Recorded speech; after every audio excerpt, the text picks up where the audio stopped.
Sejam todos muito bem-vindos a mais um episódio do nosso Profadcast, o podcast que te ensina a ter produtividade financeira. Quer ter qualidade de vida enquanto o dinheiro trabalha para você. E hoje a gente vai falar do principal tema deste podcast, que é produtividade financeira. 5 passos para você construir a sua independência com qualidade de vida. E eu estou aqui com o grande Renan Diego, que além agora de nosso mentor, consultor, professor e tudo mais aqui no Produtividade Financeira, CEO, tudo mais, agora é o nosso autor do nosso livro Produtividade Financeira, que está em pré-lançamento. E hoje a gente vai falar um pouco do livro, certo, Renan? Do que tem nesse livro, o que a gente traz aí para as pessoas e ampliando esse nosso conhecimento, certo? Muito bom, legal demais, com certeza, né? Falei mais um filho, né? Então, um filho que está saindo e está sendo bem prazeroso essa nova experiência. E a gente está aí, né? Na pré-venda, não está nem saindo do forno ainda, porque a gente nem recebeu o livro ainda. A gente está só fazendo um movimento para a galera conhecer um pouco, para quando a gente, de fato, né, vai ser lançado no dia 10 de outubro. E a gente está entregando alguns bônus, algumas coisas legais para a gente ver o movimento da nossa tribo e tudo. Então, está sendo muito prazeroso. E ali eu mostro 5 passos, de fato, para qualquer pessoa construir a sua independência financeira com qualidade de vida. Que isso é o que a gente traz ali, os pilares, né, 5 pilares da produtividade financeira. Que legal. A gente está naquela fase, né, a criança que está na porta do forno, esperando o bolo de chocolate assar, vendo ele crescer para sair do forno, né? A gente está exatamente nesse momento e curtindo essa fase aí, prontinha para ver esse livro saindo do forno. Pô, é isso, a expectativa tá grande e vamos embora, né? Eu falo, esse livro eu só escrevi, mas é nosso, né? Então você vai ver que tem cada detalhezinho, tem a nossa tribo, tem os nossos seguidores, tem os nossos investidores Profad, tem o nosso time, então tem tudo ali, vocês vão ver que, cara, aquilo dali foi... Eu lembro desse dia, ou eu fiz aquilo, né, aquele método, então, com certeza, trouxe bastante case também de resultado de algumas pessoas, então, com certeza, você vai curtir bastante, é um livro para a família, de fato, né? E o que você fala é muito forte, né? Não é um livro de todos nós, que já vive esse movimento. E o que é esse movimento, né? A gente vê muita gente falando de independência financeira. Então, isso é o que a gente mais escuta. Mas independência financeira, seguido, acompanhado, conectado com qualidade de vida, só a gente fala, que é o produtividade financeira, que é o conceito de produtividade financeira. Quando que foi essa sua virada de mentalidade mesmo, de percepção de que a independência financeira só fazia sentido com qualidade de vida? Excelente pergunta, né? Porque toda jornada é uma construção. Então, acredito que o meu próximo livro, com certeza, vai ter parte do que a gente já está vivenciando, mas o que a gente vai vivenciar daqui para frente. Então, quando a gente está em movimento, a gente sempre tem coisas novas a aprender, a ensinar. E não foi uma virada rápida, assim. Eu sempre entendi que a gente precisava ter esse ponto de qualidade de vida, né? De ter o sentimento dos mesmos direitos dos ricos. Então, eu vejo os ricos, eles cuidam da saúde. Lá atrás, vamos pensar no Renan, quando estava lá CLT, classe média. E aí eu vi, o cara joga tênis, tem uma casa com piscina, churrasqueira, recebe os amigos, treina todos os dias. Eu falei, cara, que horas que ele faz? Como é que ele faz isso? Esse cara não trabalha, né? Então, e eu falava, e ele trabalha pra caramba ainda. Então, eu pensei, a gente precisa buscar algo que é além do dinheiro. O dinheiro é importante, mas é algo além do dinheiro. Então, durante uma jornada da minha vida, eu só busquei a grana, de fato, né? E aí, quando você busca só o dinheiro, você consegue, quando você está muito focado, mas você abre mão de algumas coisas que são coisas fundamentais, que o dinheiro não compra, né? Então, eu fiquei 18 quilos mais gordo, não tinha um relacionamento que eu tenho hoje com a minha família, não tinha tempo de qualidade. Então, a grande virada de chave foi quando eu perdi minha mãe, de fato, né? E agora? Cara, eu tô abrindo mão de um monte de coisa da minha vida para focar só no meu trabalho, só para fazer dinheiro. E ali eu entendi que era muito além do dinheiro. Porque quando você tem um forte impacto emocional, você começa a colocar crenças ou tirar crenças, né? Então, a gente consegue reprogramar crenças através de um forte impacto emocional ou repetição de padrão. E ali, naquele momento que foi um forte impacto emocional, eu quebrei uma crença que foi... eu mereço mais do que só trabalhar para pagar a conta. Porque eu me questionei no seguinte: se eu for embora, como minha mãe foi com 55 anos de idade, o que eu vou ter deixado de legado? E aí, naquele momento, eu pensei, eu quero ser um pai presente. Eu quero ter uma casa legal que possa receber meus amigos. Eu quero prosperar. Eu quero viajar mais. Eu quero... Então, esses eu quero, eu comecei a pensar, mas se isso for sem saúde, não adianta, né? E ali começou essa jornada. E a gente falava muito, antigamente, lá no iniciozinho, eu falava que produtividade financeira lifestyle, né? Tipo, era o estilo de vida produtividade financeira. Então, toda hora que eu fazia qualquer coisa, viajava, isso eu ainda estava no trabalho, né? Eu era engenheiro, fazia esse projeto em paralelo, e aí a galera do trabalho falava, aí sim, tipo, almoçava num lugar legal, produtividade financeira, tipo, produtividade financeira lifestyle. E aí ficava, em algum momento a gente deixou um pouquinho isso de lado e focou mais no investimento. Uhum. E aí que eu falo, da jornada, né? Até que, cara, a gente entendeu que qualidade de vida é o maior sucesso que o ser humano pode ter. E o dinheiro é uma consequência. Então, não adianta você ser rico e não ter qualidade de vida. E também não adianta você ser pobre querendo ter qualidade de vida. Você precisa prosperar, abundância. E aí, assim começou. E a gente entendeu que produtividade financeira, a gente sempre quis se posicionar com algo diferente. A gente não queria falar mais do mesmo, mais do que todo mundo falava. Então, independência financeira é um marco financeiro. Chegou naquele número, você tem independência financeira. Só que quem não consegue chegar ou desiste no meio do caminho? O que é produtividade financeira? É a tua jornada diária. Então, todos os dias, você pode e deve escolher ter produtividade financeira. Então, produtividade financeira é um estilo de vida, de fato. É você fazer escolhas diárias que vão te levar para onde você quer. E, claro, você vai precisar de dinheiro, mas não a qualquer custo. Então, quando você começa a plugar marcos financeiros, mas a partir do meu primeiro marco, que pode ser de R$1.000, 5.000, 10.000, eu já começo a olhar para a minha qualidade de vida, eu já começo a prosperar mais. E eu comecei a verificar que não só a minha jornada de independência financeira foi mais rápida, quanto a dos nossos alunos aceleram mais quando eles olham para esse outro olhar também, né? Quando não fica só focado no dinheiro. Porque no dinheiro, uma hora você fica frustrado. Por quê? Conheço muita gente que tem muito dinheiro, mas não consegue viajar. Aí paga para a família viajar, mas não consegue ter tempo. E aí de que adianta? Se você não consegue usufruir. Ah, mas eu dou o melhor para minha família. Mas o melhor para tua família é você. Com certeza. Então, fichas caíram, né? E ali começou tudo, cara. Ter qualidade de vida enquanto o dia trabalha para você. Cara, é isso. Então, a pessoa pode colocar R$1 e ter o dia trabalhando para ela. E a qualidade de vida? Ela fazer boas escolhas. Você pode, sim, trabalhar pra caramba. Hoje eu treino 6 da manhã. E o resto do dia eu passo trabalhando. Mas, ao mesmo tempo, eu consigo entender que isso é importante. Eu dou tempo de qualidade para minhas filhas. Hoje é dia de fazer maquete com a Maria Clara, sabe? Aí tem que montar o carrinho da Alice, que foi de aniversário. Então, eu já programo a minha agenda para isso. Mas mesmo assim, eu trabalho pra caramba. Então, isso é ter produtividade financeira. Produtividade financeira é você deixar um legado, né? Então, é muito sobre isso. É sobre você ter dinheiro, sim, que é importante, mas além do dinheiro, é você ter qualidade de vida para você poder viver os mesmos direitos dos ricos.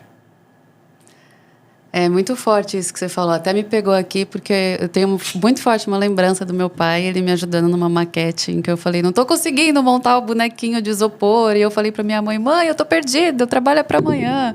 E meu pai chegou meia-noite do trabalho e foi me ajudar a montar a maquete para o dia seguinte. E eu lembro como se fosse hoje, eu devia ter uns 7 anos, assim.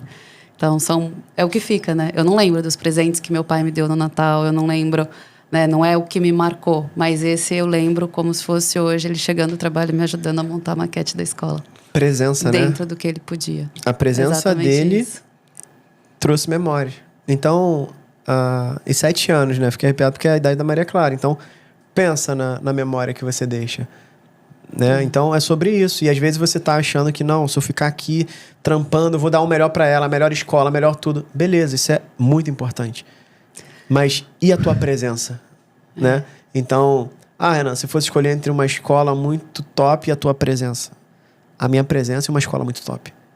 Porque esse é um pensamento de abundância, entendeu? Não precisa ser ou, né? Não é uma coisa ou outra. É isso e isso. Como eu vou fazer aquilo? A gente dá um jeito. Então, esse é o pensamento, o modelo mental da produtividade financeira. Então, aqui a gente já começa até sendo o primeiro passo, de fato, né? Eu ia falar justamente isso, o que você falou, né? A questão... Você teve um forte impacto emocional, você teve que quebrar algumas crenças, né? Ou construir algumas crenças em cima desse momento. E esse é o primeiro passo do livro, que é a quebra de padrão. E aí, por que é tão difícil? Né? Eu queria que você falasse um pouco sobre isso. Por que é tão difícil quebrar um padrão?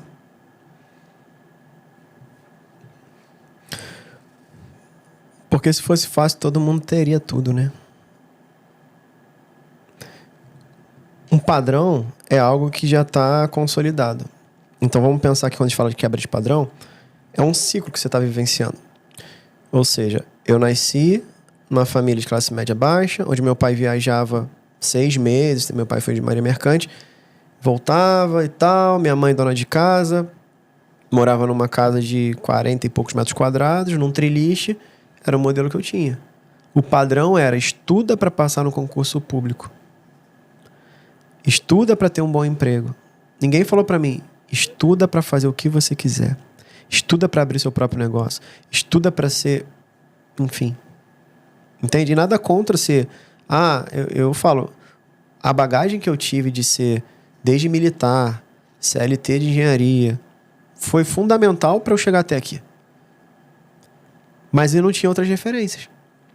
Então, quebrar padrão é você sair da bolha que você está acostumado e que naquela bolha te dá mais proteção, te dá mais segurança, é mais gostosinho. Sabe? É mais gostosinho.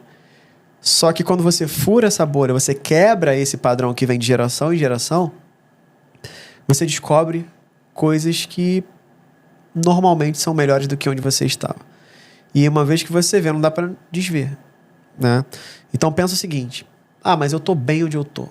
Talvez você não tenha outras referências. E aí por isso que eu falo que liberdade financeira não é uma ilusão, porque sempre tem um próximo passo. Liberdade financeira é você comprar o que quiser, a hora que quiser. Mas você aumenta as suas referências, você quer comprar mais coisas. A gente estava conversando esses dias no almoço, e aí falando de escola. Hoje as meninas, elas estudam de escola bilíngue, maravilha. Que é muito, infinitas vezes melhor do que a escola municipal que eu estudei a vida toda. Mas aí depois você tá em ambientes onde os filhos estudam escola internacional. O outro estuda... Aí você... Caraca, velho, tem o próximo passo, eu achando que já estava no topo. Então é isso, você vai estar no topo do padrão que você estava, até o momento em que você está crescendo e vai ter um novo topo. Então eu falo, imagina que o teu telhado é de vidro, e tem gente que acha que é ruim. Eu gosto do telhado de vidro. Por quê? Porque eu posso quebrar para subir, construir para cima, mais e mais. Tem gente que deixa o telhado de concreto, de pedra, e aí nunca fura. Então quebrar padrão é difícil porque não é comum, não é natural, é fora do padrão. Então assim, é algo diferente. Então é você lutar contra aquilo que você está acostumado a ver como a verdade. Então o ambiente onde você está cria um padrão para você. Se você entende que aquele ambiente não é o que você quer levar para o resto da tua vida, você quebra esse padrão. Então para mim ali foi, eu comecei a seguir o padrão que meu pai estava seguindo. Fui engenheiro, trabalhar em navios, embarcado, viajando, longe da família, longe de casa. Uma hora eu falei, eu não quero ficar longe como meu pai fica. Será que dá para fazer dinheiro estando perto? E ali o meu maior sonho era ser um pai. Só que eu não queria ser pai só. Eu queria ser um pai presente. Então eu queria estar construindo maquete com elas. Eu queria estar... eu quero um bolinho de aniversário que foi agora na Alice e vai ser na escola, na hora do intervalo. Beleza, eu quero estar lá. Eu quero no dia dos pais, sabe? Então, para mim, essa quebra de padrão é algo imensurável. Poder ter ficado 9 meses acompanhando a gravidez da Jaque, sabe? Para mim não tem preço. E talvez se eu tivesse no ciclo que eu tava viajando fora do país, fazendo alguma coisa nesse sentido. E talvez eu viria pro ponto principal, que é o que a gente acha que é principal, que é só o nascimento. Daí eu vejo um monte de gente, não, tá liberado pro nascimento, como se fosse, uau, mas e toda a construção? Sabe? E conversar ali na barriguinha. Então, tem momentos que não tem volta. E aí que tá. Quem não tá acostumado, não sabe nem que existe. Não consegue nem dar valor para isso, né? Não consegue nem tangibilizar esse valor. Isso não é culpa da pessoa. vivenciei isso. Só que eu decidi quebrar um padrão quando eu entendi que o padrão que eu estava seguindo não me levaria para esses momentos que eu valorizava tanto. Entende? Então, quebrar padrão é você falar não para aquele modelo que te apresentaram. E você falar, eu quero um outro, mesmo que você não saiba qual outro. Porque quando você quebra um padrão, você começa... Imagina, você está numa bolha, e aí quando você fura essa bolha, ela abre, você entra num mundo que você não consegue saber para que lado você vai. Você fica perdido no início. Mas o grande ponto é quando você vai encontrar um caminho. Porque quando você está focado, as coisas começam a aparecer. Então, é muito sobre isso. Quebrar padrão é, de fato, você estar em desconforto. Não é gostosinho. E não é uma única vez. A todo momento, eu estou quebrando padrão. É uma coisa que é para a vida. Eu falo, produtividade financeira é uma escolha diária. É igual treino. Se você ficar sem treinar, tu vai voltar pro teu peso, tu vai perder massa muscular, você vai engordar, vai... Ah, depois você volta pro ritmo de novo? Volta. Então, produtividade financeira é isso. Se hoje eu escolho trampar mais, tá tudo bem. Mas amanhã eu posso tirar um dia de folga. Beleza também. Então, é o famoso malabarismo. Mas eu não posso deixar aquilo que é mais importante quebrar. Eu tenho que quebrar o padrão do que não é importante, que não vai me levar. E para isso, você precisa passar muito por processo de desenvolvimento pessoal mesmo. Pensar assim, o que você quer da vida? Né? Quais são os seus valores? Qual é a tua grande missão? E uma coisa que eu vou fazer para vocês aqui, ó, escreve aí. Qual é a tua missão aqui nessa terra? Se pergunta, por que você está aqui? Por que você veio para esse mundo? E aí você pode conversar com Deus, com o que você entender de superior que você acredita, mas esse é um papo com você mesmo. Por quê? Você tem que saber o que você quer da vida. Você pode ter visões, mas tem que saber o que você quer da vida. E passando por uns processos desse, eu entendi que a minha passagem aqui era para fazer a diferença na vida das pessoas. Mas não adianta eu querer fazer a diferença na vida das pessoas se eu não faço na minha primeiro. Então, quebra de padrão foi isso. E quando você vê que o padrão que você estava acostumado a seguir não era o único e nem é o melhor, aí você vai buscando outros padrões. Você vai indo, e aí, cara, não para. Então, é tão difícil porque as pessoas elas estão acostumadas a permanecer no mesmo lugar. Tem pessoas que não se mudam porque a família é de lá. E ele vai ter uma baita oportunidade em outro lugar. Mas ele fala, não, vou deixar lá meus pais, não sei quem e tal. E tipo, não está precisando de nada de você. É um apego, sabe? E talvez a pessoa fala isso, mas ela vê menos o pai do que se estivesse em outro estado e fosse encontrar com os pais. Então existem coisas que são decisões.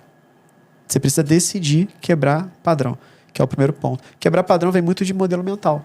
É você reprogramar aquilo que te ensinaram sobre riqueza, dinheiro, prosperidade, e você começar a programar aquilo que de fato vai te levar para um próximo nível. Ah, mas eu não sei o que vai me levar para o próximo nível. Olha quem está no nível que você quer chegar. Como que é o modelo daquela pessoa? O que ela costuma falar? O que ela costuma fazer? O que ela costuma pensar? Começa a modelar. Agora, o que você está seguindo?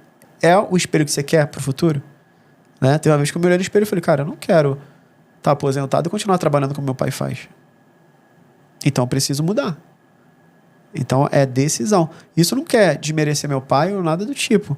É olhar e honrar. O meu pai é um excelente mentor quando a gente fala de pai. Que deu o máximo que ele podia, com as condições que ele tinha e com as visões que ele tinha. Mas, eu tenho mentores em outras áreas que vão me ajudar e me sustentar a crescer. E que isso me ajuda a ajudar ainda mais o meu pai. O negócio é tão abundante que você pode voltar e ajudar aquilo que você acha que você está deixando. Então, quebra de padrão. Não é difícil.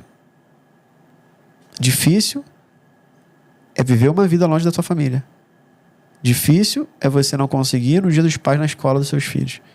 Difícil é você não conseguir ter um tempo para fazer a maquete com os seus filhos. Difícil é você não ter dinheiro para dar uma casa melhor para os seus filhos, para dar um carro melhor. Difícil é você não conseguir dar o melhor para tua esposa ou para o teu marido. Isso é difícil. Quebrar padrão também é difícil? É. Mas aí cada um escolhe o seu difícil, né? Nossa, perfeito. E aqui você trouxe, né? Entrar numa zona de desconforto, o que exige um esforço, né? Exige uma decisão, você precisa decidir. Ninguém vai... É como ir... A maré não te leva para o desconforto, a maré está te levando para o padrão que você está construído. Então, você tem que decidir parar de boiar e nadar contra essa maré. Fazer esse esforço para ir em direção do que você quer. E o primeiro passo é você saber o que você quer. Então, por isso que você fala de, né, se olhar no espelho e entender onde você quer chegar, o que você quer, ter sua conversa com o seu eu superior e entender o que legado que você quer deixar nesse mundo. E aí, dessa forma, a gente trabalha a construção dos novos hábitos que vão nos levar para essa quebra de padrão e para essa direção que a gente está buscando. Entendi, certo? Exato. E trazendo até um ponto que, às vezes, tem muita gente que acompanha a gente, e aí o Renan, engenheiro, falando, né, que é um cara mais cético e tal. Parece um papinho de coaching, sabe? Desenvolvimento pessoal e tal. Então, eu vou trazer bem na parte de engenharia e matemática para vocês entenderem que vai ajudar a pessoa que está um pouco, assim, desconfortável. Pensa o seguinte, a nossa mente tem 2 tipos de crenças. A crença que a gente chama de trava financeira, que é o que te trava financeiramente, e tem os impulsionadores. Imagina que você tem uma seta, onde para a esquerda vem as travas e para a direita vão os impulsionadores.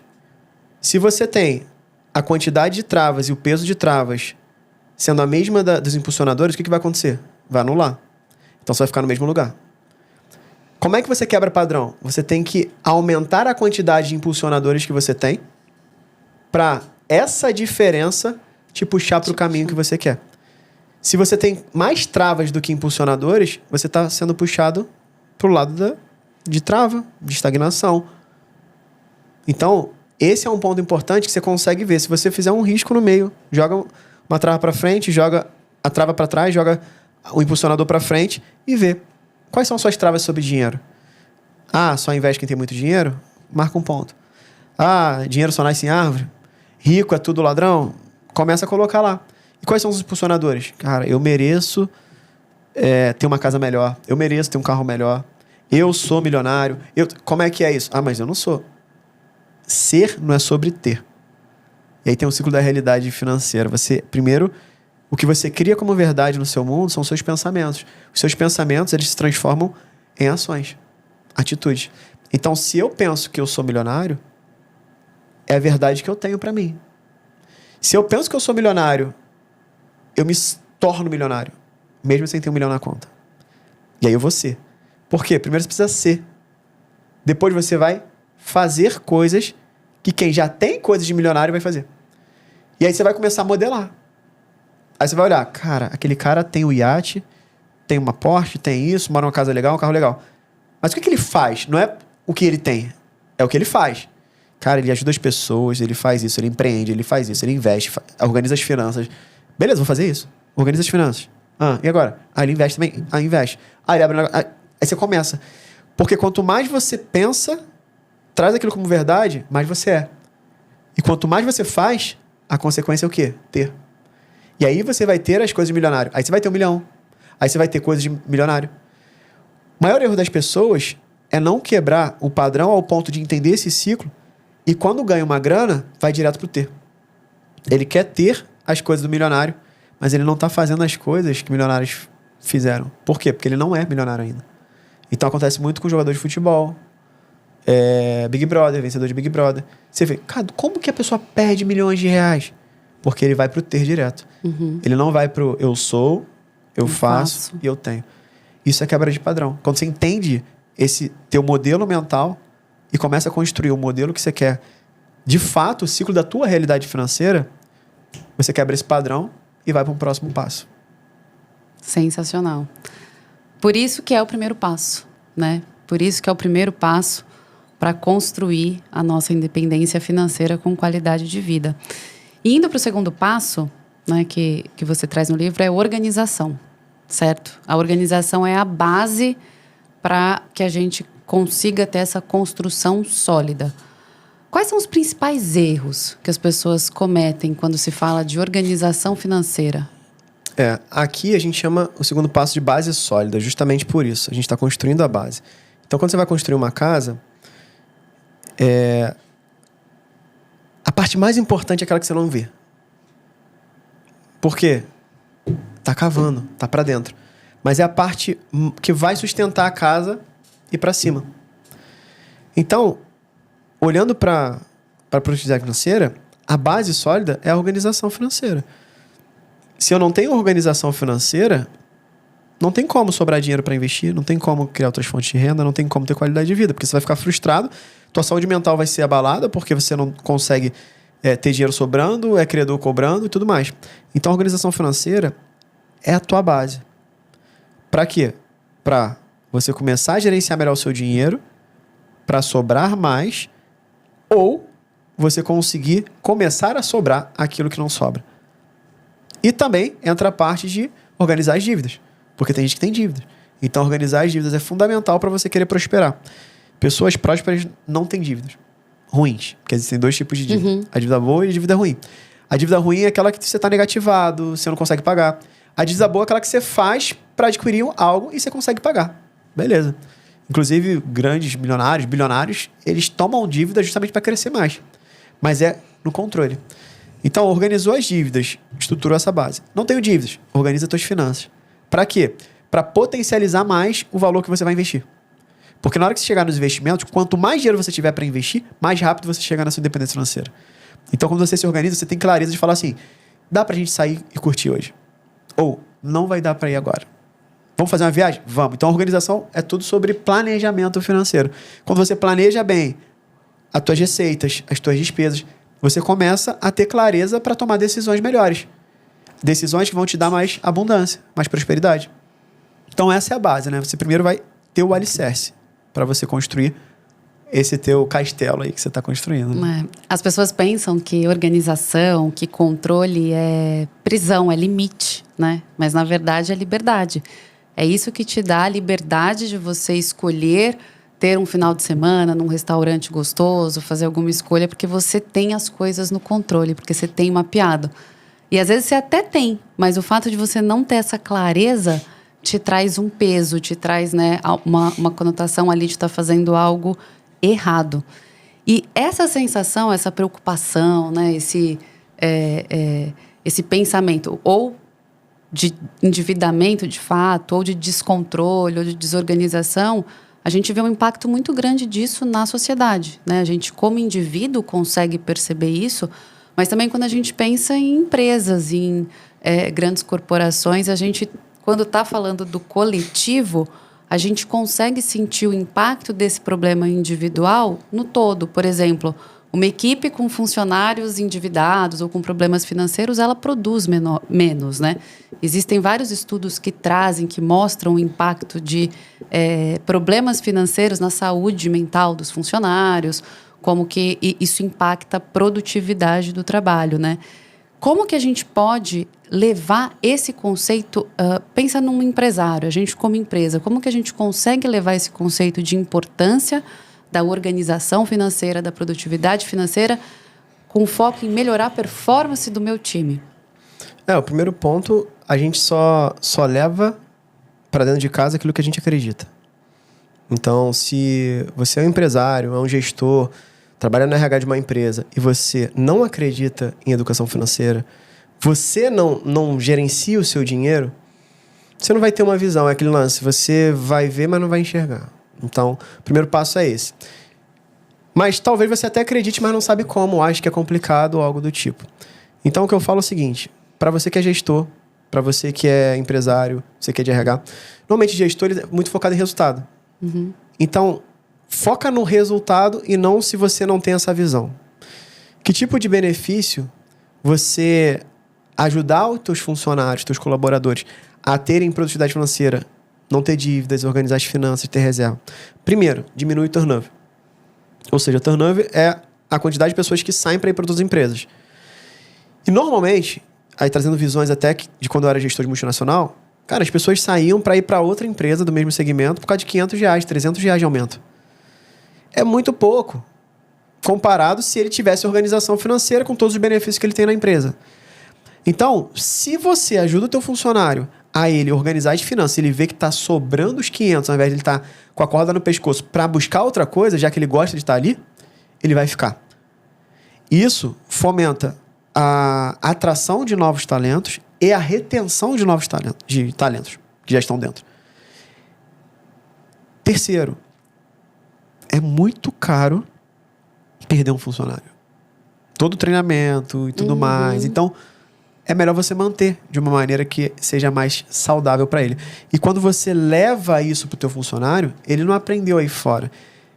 Mas uma vez que você aprende a investir, te gera um legado. E ele nunca mais esquece. E ele vai lembrar de quem? Não é do Renan que estava dando uma palestra lá. Ele vai lembrar da empresa que foi a palestra que proporcionou aquilo para ele. Com certeza. Então ele consegue gerar o aumento de engajamento do próprio funcionário. Além disso, você consegue reduzir a taxa de absenteísmo, que são as faltas ou os atrasos sem justificativa. E a maioria tem pesquisas que trazem, inclusive a gente pode fazer um podcast só sobre isso, sabe? Trazendo os dados, pesquisas, que vai ser bem legal, falando sobre educação financeira nas empresas. Vai ser massa. Legal. Que fala que a maioria dos trabalhadores que faltam trabalho é porque eles estão buscando uma outra fonte de renda para cobrir o salário. Então, pensa, ele está deixando de trabalhar na hora que era para trabalhar na tua empresa para buscar, rodar de Uber, ou fazer um bico de pedreiro, ou fazer comida em casa para vender. E aí aquele lance, se ele vai ser descontado ou não, se ele vai arrumar atestado ou não, aí tem um monte de coisa que a gente sabe que tem no Brasil. Então, o ponto principal é esse. Quando você traz o teu colaborador para jogar o teu jogo, para entender por que ele está lá, a performance aumenta. E outra, saiu esse ano na NR1, né? Entraram alguns pontos importantes sobre saúde mental. Então, entrou e começou a vigorar já esse ano, em 2025, a parte de saúde emocional, no sentido de estresse, a parte de burnout e todas essas partes emocionais. E muita gente está levando só a parte de psicologia para dentro das empresas. Só que, se você for ver a causa raiz daquele ponto psicológico que chegou, a maioria é financeiro. Com certeza. A maior causa de separação hoje é problema financeiro. Então, e tem estudos disso, né? Então, quando você entende que se eu levo para dentro de uma empresa uma educação financeira para o funcionário, ele vai sair menos, ele vai se encostar menos no INSS porque ele vai estar bem. E aí, olhando para o lado só produtivo dele, vamos pensar gestor, só quero olhar o lado produtivo. Você vai performar mais e vai ter menos dor de cabeça e dinheiro perdido tendo que encostar funcionário. E agora olhando o líder, porque tem líder gestor, mas tem gestor que não é líder. O líder é o seguinte, ele não está olhando só o resultado, ele está olhando primeiro o funcionário. Então eu quero que ele esteja bem. A mente dele tem que estar boa. Ele tem que estar bem. Que naturalmente ele vai produzir. Então, você vai cuidar do teu funcionário. E quando a gente é cuidado por alguém ou por uma instituição, cara, o nível de gratidão, reciprocidade, reverbera no resultado que ele entrega. Então, a produtividade dele aumenta. Então, olha quantos benefícios nós temos só de você levar a educação financeira para o teu funcionário. Ao invés de ficar pensando, mas isso aí é papel dele. Poderia ser. Mas se ele não está buscando, talvez é você que tem que quebrar esse padrão na vida dele. Entende? Então, esse é o ponto principal. Eu lembro quando eu estava no meio corporativo, eu era gestor de uma base operacional aqui no Brasil. A empresa era norueguesa, com sede na Escócia, que a gente reportava para a Escócia. E eu comecei a implementar um programa de educação financeira para os funcionários que trabalhavam comigo, abaixo de mim. E, cara, foi tão legal, porque assim, a gente recebeu até uma premiação que o nosso índice de turnover diminuiu, a nossa taxa de absenteísmo, a gente conseguiu melhorar a performance da galera e promover pessoas para a liderança que antes não estavam preparadas. Olha o quanto de impacto gera. Entende? Então, é muito louco. E quando fizeram uma pesquisa, né, de clima, falaram que eles nunca tiveram uma empresa que deram oportunidade para eles conseguirem gerenciar melhor o dinheiro. Entende o ponto? Total. E se é um dos maiores fatores de preocupação, né, a pessoa olha para uma situação, olha para um problema, não enxerga como fazer gestão daquilo, ou como sair daquilo, né? Aquele famoso buraco sem fundo, isso traz um peso para tudo que a pessoa está fazendo. Ela não consegue raciocinar direito, ela não está enxergando, não está deixando de enxergar a solução só para aquele problema. Ela fica com essa nuvem, né, na cabeça para todos os outros problemas, porque ela está desempenhando, que ela está desenvolvendo ali. Então, de fato, é um problema. E a pessoa, no desespero, ela toma decisões muitas vezes não racionais. Toma a decisão de sair, toma a decisão de faltar para fazer uma coisa desesperada para conseguir um dinheiro imediato, não planejada. Porque a renda extra é um ponto positivo, né? Inclusive é o nosso terceiro pilar, para a gente entrar em renda. E isso feito de uma forma não racional pode trazer esse tipo de problema. E até um ponto legal, antes da gente ir para o terceiro ponto, eu estava conversando com um amigo meu que é gestor também, e aí estava falando do programa que a gente tem, né, dentro das empresas e tudo mais, e ele falou, cara, e você tá falando aí muito pra galera operacional. Mas eu te falo, cara, tem gestor que o cara lida com milhões de orçamento e ele não sabe gerenciar um orçamento dele. Como é que ele vai gerenciar o da empresa? Isso é forte, eu não tava no meu radar, sabe? Tipo, e de fato, a gente tem gestores que eles fazem de uma maneira intuitiva e tudo mais, mas se ele tem uma educação financeira de base, ele vai gerenciar melhor os recursos da empresa também. Então, olha só quanto que a gente tem de respingo. Então, é muito sobre isso. Mentalidade, né? É a mentalidade. O jeito que você faz uma coisa, você faz todas as coisas. Exato. Muito legal. E aí, entrando no nosso terceiro passo do livro, né, que é criar fonte de renda. Então, muita gente acredita, né, ou tem apenas o salário como renda, né, uma renda ativa. Não acredita numa renda passiva, né? Não acredita na possibilidade de fazer uma renda extra. E aí, qual a importância, qual que é o benefício de você construir essas outras rendas na sua vida e não depender apenas do salário? O salário é a tua fonte de renda principal. Então, existem 3 tipos de renda. A renda ativa, que é o teu salário. A renda extra, que você faz fora do teu horário de trabalho e que não depende de você, né, não é a tua profissão, vamos pensar assim. E a renda passiva, que é a que eu mais gosto, mas falo daqui a pouco. A renda ativa é aquela do teu salário. Beleza. E tem gente que acha que o salário é aquele. Então, dentro do próprio livro, eu ensino até como a pessoa consegue ser promovida. Ou seja, ele aumentar o salário dela. Então, e de forma legal, né? Produzindo mais. Eu acho que esse é o ponto principal, não é com esqueminha, com tretinho. Então, que tipo de postura, como você tem que se comportar, como é que você tem que até se apresentar para receber uma promoção. A gente ensina isso no livro. Por quê? É a minha jornada. Né? Como é que eu saí de estagiário para gestor de multinacional? Fazendo exatamente isso. Beleza, a renda extra é aquela assim, que tem gente que fala, mas eu não tenho tempo para fazer outra coisa. Que aí eu não vou ter qualidade de vida. Como é que eu vou chegar em casa? Não é só... Vão ter momentos que talvez você precise fazer algumas coisas. Mas pensa assim, uma renda extra que é muito simples de fazer. Dentro da tua casa tem dinheiro parado nesse momento e você está deixando parado. Dá uma olhada naquela câmera fotográfica que você não usa mais, que você está usando só seu celular. Dá uma olhada naquele filtro, aquela bicicleta, aquele tênis, alguma coisa na tua casa tem que estar parada por mais de 3 meses e você não está usando. Desapega. Vende. É uma renda extra que entra para você. Mas todo mês eu consigo fazer isso? Claro que não. Mas se você fizer isso a cada 6 meses, 3 meses, sempre tem alguém. Sempre tem alguma coisa para você vender. Né? Nós somos... Alguém não, né? Vender alguém não dá, né? Mas é um ponto importante, porque a todo momento você está fazendo esse tipo de movimento. E você faz grana. A gente tem alunos que já fizeram 10 mil, 15 mil. Tinha moto parada. Aí tu fala, moto? Máquina de costura, que não costurava mais. Então, olha quanta coisa. Chopeira. Então... Tem muita coisa que talvez na tua casa tá parada, por mais que você ache que não tem, que você já pode fazer dinheiro. Então, isso é uma renda extra que não depende de você fazer fora do horário de trabalho, de, vou me consumir mais. Mas pode ser que você já vá pro trabalho de carro e volte de carro. Que tal na hora da volta você voltar para casa e rodar de aplicativo? Você já faz uma rendinha extra, não precisa ficar rodando a noite toda. Mas você já tá no movimento. Isso é produtividade financeira. Já tô no movimento. Beleza, peguei um passageiro, no máximo vai ficar um pouquinho mais longe da minha casa, depois eu volto. Pronto, resolvido. E boto o dinheiro no bolso. Então tem muita forma de você fazer dinheiro, né? E a gente ensina várias formas de você fazer renda extra dentro do nosso livro, que é bem legal. E aí o terceiro tipo de renda é a renda passiva, que é a que eu mais gosto, por quê? É aquela que você fica de forma passiva e o dinheiro cai na sua conta. Então você não precisa trocar o seu tempo por dinheiro. E aí tem várias formas e a mais acessível, com barreira de entrada muito baixa, são os investimentos. Você pode começar hoje a partir de R$1 e você já ter resultado. E aí puxa o gancho para o nosso próximo passo, a renda passiva, que é o legado, né? Exato, que é o legado. Mas eu estou pensando aqui, ainda na renda, existe um mito, né, das pessoas, principalmente nesse ponto da renda passiva, as pessoas acharem que a renda passiva é só para rico, né, que é só rico que tem investimento, que consegue ter um montante para essa renda passiva. Como que você desmistifica isso? Todo mundo pode ter os 3 tipos de renda, não só pode como deve. Então, por isso que o pilar de legado é quando a gente fala de investimento, a gente fala de legado.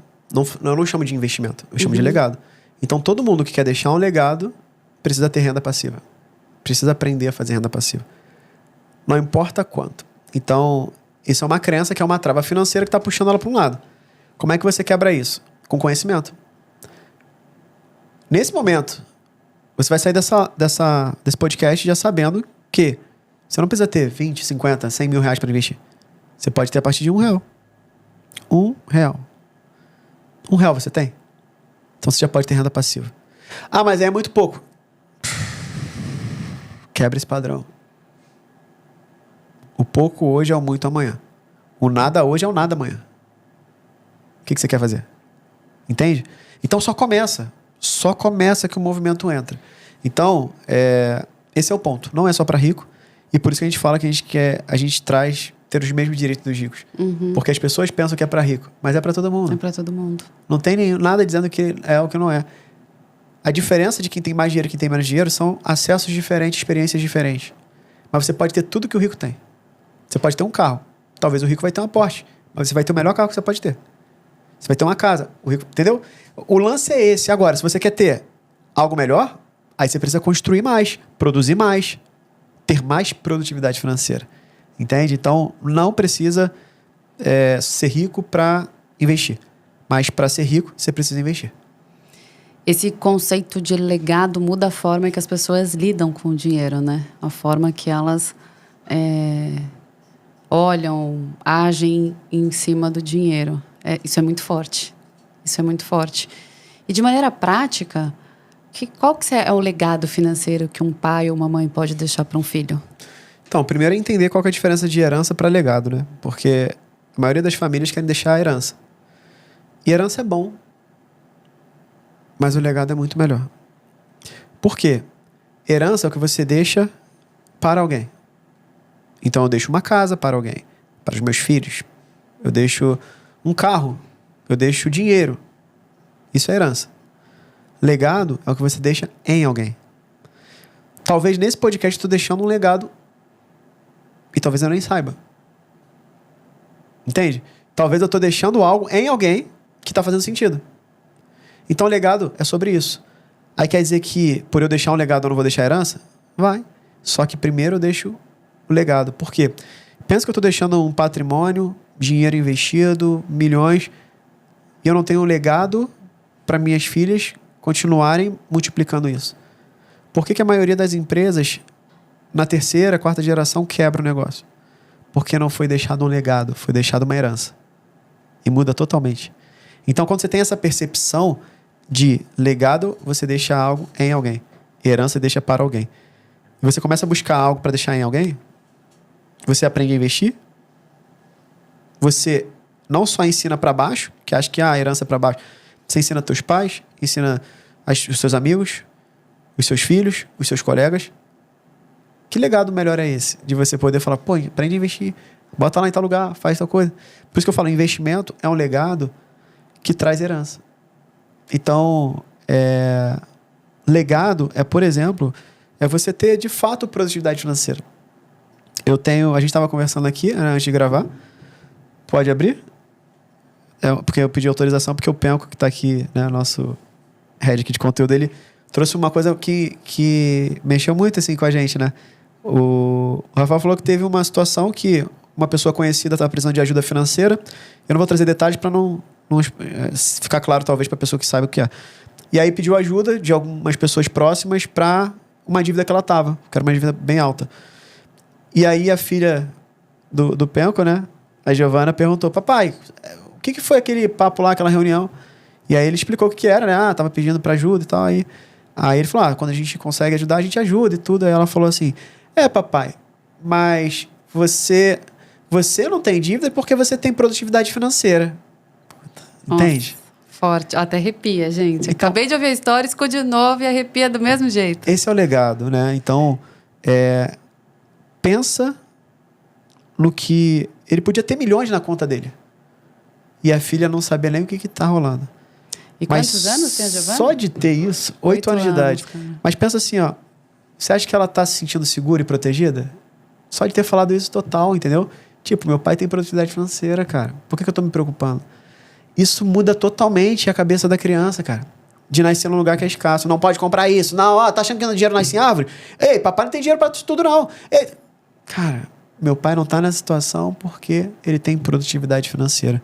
Então é sobre isso. Isso é um legado, sabe? Ela sabe porque ela tem conta de investimento, porque o Penco coloca lá para ela investir.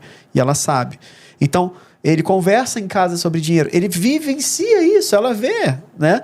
Ela até repara que eu uso, às vezes, as mesmas blusas. Ela me deu um esporro, falou pro Penco. Cara, aquela blusa roxa lá do tio Renan é direto, né? Ele não tem outra blusa, não? Na lata, eu tive que comprar outra na hora. Bom, né? Criança é bom por causa disso. Dá o feedback, né? Direto, não tem... Eu gosto de criança por causa disso, não tem mimimi. Mas é sobre isso. Legado. Agora pensa se o Penco tivesse falado assim, ó, olha, filhota, a gente tem 1 milhão na conta, aconteceu alguma coisa, tá aqui, tá, minha pólice de seguro tá aqui, tá aqui. Isso é herança. Entendeu? É. Então é muito sobre isso, né? Eu vivi isso também, eu falo que eu sou muito abençoada, porque herança meus pais, né, não deixaram, mas legado, eles deixaram um legado muito forte. E é justamente isso, a lembrança que eu tenho de criança, né? Eu, meu pai, minha mãe, minha irmã, sentados na mesa falando sobre dinheiro. Então, assim, né, um dinheiro muito limitado e sempre muito explicado. O que podia, o que não podia. Nunca não pode comprar essa boneca. Uhum. É sempre, ó, não pode agora, mas no Natal vai poder comprar a boneca e mais não sei o quê, porque vai entrar um dinheiro assim, assim, assado. Então, assim, essa consciência sobre limites, porque a gente tem que lidar com limites. As crianças, os adultos, a gente precisa aprender a lidar com limites, mas isso não significa escassez, né? Não significa um não mereço. Não é que eu não mereço aquela boneca. Eu não posso hoje, mas eu vou poder, ou quando ele conseguir algum dinheiro extra, ele vai me dar. Então, é muito diferente de eu não mereço da escassez, né? Total. Então, é um legado que eu, né, tenho muita gratidão, assim, por ter recebido isso dos meus pais, que é essa transparência em falar sobre o dinheiro, seus limites, né? E como mudar, né, esse passo, e também sobre a organização. Então, por exemplo, né, com toda a limitação, eu nunca vi meus pais pagarem uma conta atrasada.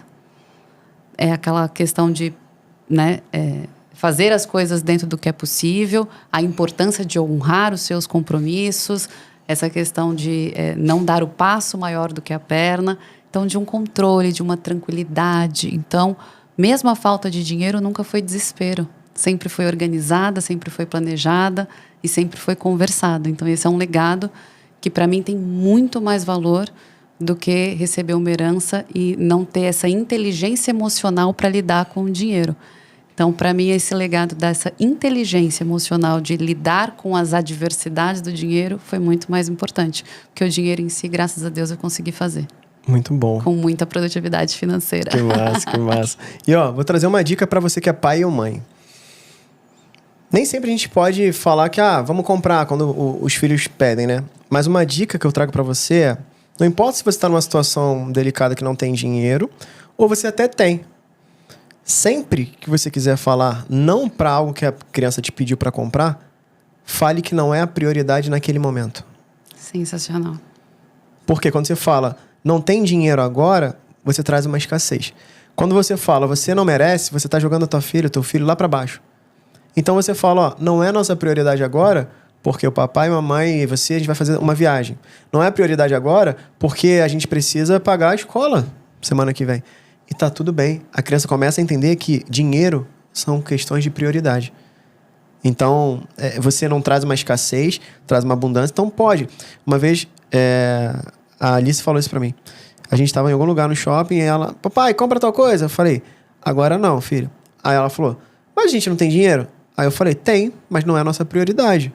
Porque a nossa prioridade agora é a gente jantar em tal lugar e tal lugar. Tudo bem? Então tá bom. Outro dia a gente compra então, né? Que aí vai ser prioridade. Falei, então bora. Morreu o assunto, sabe? Tipo, então, é muito assim... Posso pôr no potinho e levar pra casa? Então, quando você treina os seus filhos pra entender... Porque às vezes você quer botar seus filhos numa bolha que não precisa. Claro, tem coisas que são de crianças, tem coisas que dá pra conversar. Prioridade é tipo, ó, a prioridade, minha filha, você quer comprar o quê? Ah, eu quero tal coisa. Tá bom. Ah, mas eu também quero tal coisa. Tá bom. Mas você quer ao mesmo tempo? Quero. Então a gente precisa construir um plano pra isso acontecer. Tá bom, então vamos construir. Como é que faz? Então você começa a treinar os seus filhos pra serem adultos de verdade. Porque tem muito adulto que ainda é criança, né? E aí complica. Então, não usa mais esse termo de não tenho dinheiro. E eu não estou nem trazendo da antiga que dinheiro nasce em árvore, aquela história toda. Porque às vezes a gente fala, ó, não tem dinheiro agora. Você tem dinheiro, você é uma pessoa próspera e abundante, tua família também. Você pode ter R$1 na tua conta, mas você é próspero e abundante. Você vai falar, olha, não é a nossa prioridade agora. Por quê? Porque papai vai receber na semana que vem e aí vai estar mais dinheiro pra gente poder usar melhor. Pronto, resolvido. Entendeu? Então é algo importante aí pra vocês, tá? Pega essa dica aí. Sensacional. Isso é um legado, né? Que é a construção de crença. Tudo se conecta, né? Porque é esse ambiente que a criança está crescendo. Sim. É esse ambiente que vai formar as crenças dela, que vai formar o padrão dela. Então você é responsável por essa construção de um ambiente em que ela já consiga construir algo de prosperidade lá na frente. E a gente não está falando sobre dinheiro. Total. Né? Muito legal. E o nosso quinto passo, Renan, a famosa qualidade de vida. O que você traz no livro pra gente sobre dinheiro e qualidade de vida? Qualidade de vida eu trago aqui como o dinheiro é uma moeda de troca, né? O teu tempo é uma moeda de troca. A tua saúde é uma moeda de troca. Então, no pilar de qualidade de vida que eu trago, é a pessoa de fato viver mais. Aproveitar a vida. Porque se ela já quebrou o padrão, ela teve uma base sólida que está sobrando mais dinheiro que ela está organizada, ela cria outras fontes de renda e ela investe para multiplicar o dinheiro dela está trabalhando para ela, enquanto o dinheiro está trabalhando, ela tem que ter qualidade de vida. E aqui não tem a ver só com dinheiro. Qual foi a última vez que você que está em casa foi no cinema com a tua esposa ou teu marido? Quando foi a última vez que você fez um hobby que você tinha? Você tinha um hobby quando era criança? Não. Nenhum hobby? Não. E agora, qual que é o teu hobby? Hoje meu hobby é correr e ler. São as duas coisas que eu... Então. na verdade tenho vários. Adoro ir em cafeterias, conhecer lugares novos. Tudo isso hoje eu considero Isso é qualidade de vida, entendeu? Então, lá na tua infância, talvez tu não desenvolveu bem esse pilar. Como que não tem um hobby, né? E aí, o desafio aqui é, talvez você também não tenha um hobby para chamar de seu. Então, o teu exercício de qualidade de vida é descobrir qual é o teu hobby. E é exatamente isso. Porque, inclusive, eu estava conversando esse final de semana sobre isso. Como eu não tenho essa lembrança de criança, né? De ter um hobby ou de coisa assim. E é justamente o ambiente, né? Ali, como a gente está inserido, o modelo em que a gente está. E eu fui construindo isso ao longo da vida e hoje tem essa clareza. Mas, de fato, muita gente hoje pode estar nessa mesma situação, de não conseguir tangibilizar o que é um hobby para você. Total. Então, no módulo de qualidade de vida, eu trago exatamente isso. Ela olhar para ela, olhar para a saúde dela, olhar para o tempo dela, olhar para a mente dela. Ou seja, ela precisa... Cara, buscar algo maior, ela precisa crer em alguma coisa, ela precisa fazer exercício, cuidar da saúde e ter tempo de qualidade para curtir a vida. Lazer, curtir, se divertir, viajar. Então a gente traz vários exercícios, como esse que eu acabei de falar, alguma coisa do tipo, nível de merecimento, elevar nível de merecimento e tal, para a gente poder fomentar isso e, no final das contas, falar assim, vale a pena quebrar padrão, vale a pena organizar as finanças, vale a pena investir, porque eu tenho isso aqui. E dá para ter em paralelo, que é o que a gente faz. Produtividade financeira é isso. Enquanto o dia está trabalhando para você, você tem qualidade de vida. Então, é você poder usufruir exatamente desse ponto. Qualidade de vida é você ter tempo para fazer maquete com seus filhos. E não tem nada a ver com dinheiro, sabe? E eu acho que qualidade de vida aqui entra com aquela importância do porquê. Porque esse passa a ser o porquê de você... buscar a sua independência financeira, buscar essa clareza, né? Essa resolução, vamos dizer, desse problema financeiro que você tem hoje. E a gente sabe que é o porquê que motiva e mantém a gente num objetivo. E muitas vezes a pessoa tem o dinheiro ou não tem propósito para o dinheiro, que é o caso, por exemplo, de muitas pessoas que têm, né, entra muito recurso, mas não consegue fazer a gestão, às vezes não consegue porque não tem um porquê claro. Ela não consegue associar aquele dinheiro a uma qualidade de vida, ao que aquilo pode proporcionar para ela de realização de sonhos, de construção de hábitos. E a qualidade de vida ela é um grande ponto importante para dar esse propósito para você fazer tudo isso que a gente falou até aqui, né? Total. E assim, tem um exercício muito legal que eu faço nesse módulo, e tem vários outros, né? Mas que eu não vou fazer aqui. Por quê? Vocês precisam comprar o livro, né? Precisa dar uma moral pro nosso movimento. Então, a gente vai botar o link aqui da pré-venda enquanto tá. E se já tá assistindo ou ouvindo, já tiver nas principais livrarias a partir do dia 10 de outubro, podem comprar, ou vai ter o link aqui também para vocês comprarem no nosso site, enfim. Cara, o livro tá sensacional, de verdade, modéstia à parte, né? Fiquei bem feliz. Tem ali a apresentação do Joel J, tá ali com aspas do Gustavo Cerbasi, então tô bem satisfeito com o que a gente entregou e, de fato, a gente tá, né, fazendo a diferença nesse mundo e a gente precisa de vocês para levar isso para mais e mais pessoas. Então, se fez sentido esse podcast, aqui embaixo, adquire teu exemplar. Eu vou comprar um só. Tá tudo certo. Leia, compartilhe. Quero comprar 10 para dar para os meus amigos, 20. Fica à vontade. Vamos levar esse movimento, porque é isso que faz a nossa vida ser cada vez mais abundante. Então, qualidade de vida é você servir outras pessoas, contribuir com outras pessoas. E isso vem muito de prosperidade, né? Então, vai estar aí para vocês aproveitarem. Eu tenho certeza que vocês vão aproveitar bastante. E se você comprar o livro, me encontrar em algum lugar ou tiver no nosso lançamento. Nosso lançamento vai ser no dia 24 de outubro, na Livraria Travessa, dentro do Barra Shopping, no Rio de Janeiro, tá? Então vai começar às 18h30 e vai até às 21h30. Se você estiver lá, eu assino para você, mando aquele abraço e a gente se conhece pessoalmente também, tá bom? Excelente. Eu vou te falar que eu estou tão animada e ansiosa quanto todo mundo que está ouvindo, porque esse é meu manifesto. Ele não deixou eu ler o livro antes, então vou ler juntinho com todo mundo. Sou aquela criança sentada na porta do forno esperando o bolo de chocolate assar para ler e ter acesso a tudo isso. E a boa notícia é que, já que você quer ler tanto, a gente já criou um clube do livro que a Mariana vai estar à frente. Então ela vai ler junto com vocês o livro e tal, e a gente vai trabalhar todos os pontos. Aí vai bem aprofundar. Aqui é pra gente entender um pouco a jornada, mas lá, cara, é sensacional. Vocês vão entender, não quero dar spoiler pra vocês poderem ler e se surpreenderem. E me dê um feedback também, né? É um espaço pra gente construir, né? Construir conexão, reflexão, aprendizado, né? E uma leitura direcionada. Porque a gente sabe que muitas vezes também ler não significa entender e absorver. E a gente sabe o valor desse conteúdo e a gente está, né, proporcionando isso para todos os nossos leitores. Não deixar passar nada sem realmente mexer o que precisa mexer. Total. Através desse livro, né? Bom demais. Então é isso, né? Valeu? É isso, valeu demais. Que bom, espero que vocês tenham curtido como a gente curtiu. Se você não segue a gente, já segue a gente aqui no YouTube e no Spotify também. Compartilhe com seus amigos. No Spotify avalia com 5 estrelas. E lembra o seguinte: produtividade financeira é uma escolha diária. E lembra, você é o responsável por levar a produtividade financeira na sua vida e da sua família. Tamo juntos. Um grande abraço. Muita produtividade financeira para você e bora evoluir!